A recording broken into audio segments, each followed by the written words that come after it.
Two employees, same experience, same performance, same company. One receives a 20% raise. The other receives 3%.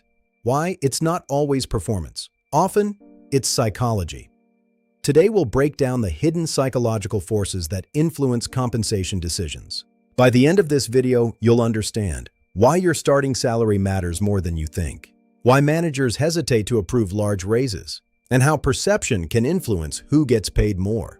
In behavioral psychology, there's a principle called the anchoring effect.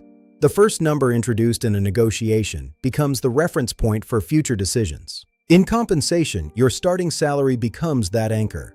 Even if two employees later perform equally, their salaries can remain very different simply because they started from different anchors. Most raises are percentage-based, which means the initial number continues influencing earnings for years. Let's look at this in practice. Imagine two trajectories starting from different points. Even with identical performance ratings, the gap established at the start persists through every subsequent review cycle.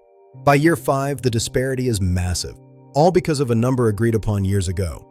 Managers also consider something called internal equity.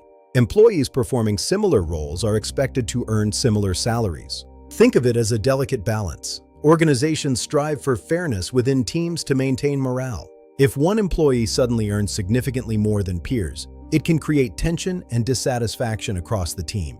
To avoid this friction, organizations often maintain relatively balanced compensation levels within roles.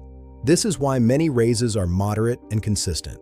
Another psychological force is loss aversion. Research shows people fear losses more strongly than they value equivalent gains. Managers experience this when approving raises. A large raise that later appears unjustified feels like a personal loss for the manager's budget and reputation. Because of this risk, decision-makers often prefer smaller, predictable salary increases. It feels safer than making a bold move that could backfire. Compensation decisions are often influenced by perceived impact. This leads us to visibility bias. Employees working on visible, strategic projects appear more valuable, even if others contribute equally behind the scenes. Visibility influences perception, and perception influences compensation. The most visible contributor often gets the largest reward, regardless of true output.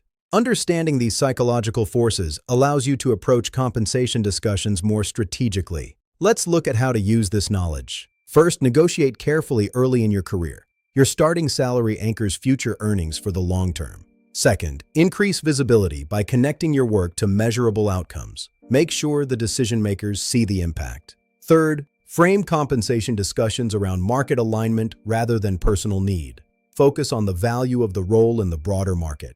Finally, major role changes or expanded responsibilities can justify reevaluating salary anchors entirely.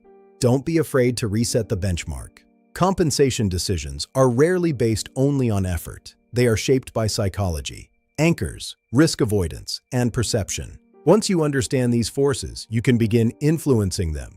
If you found this helpful, comment the word psychology and share your role.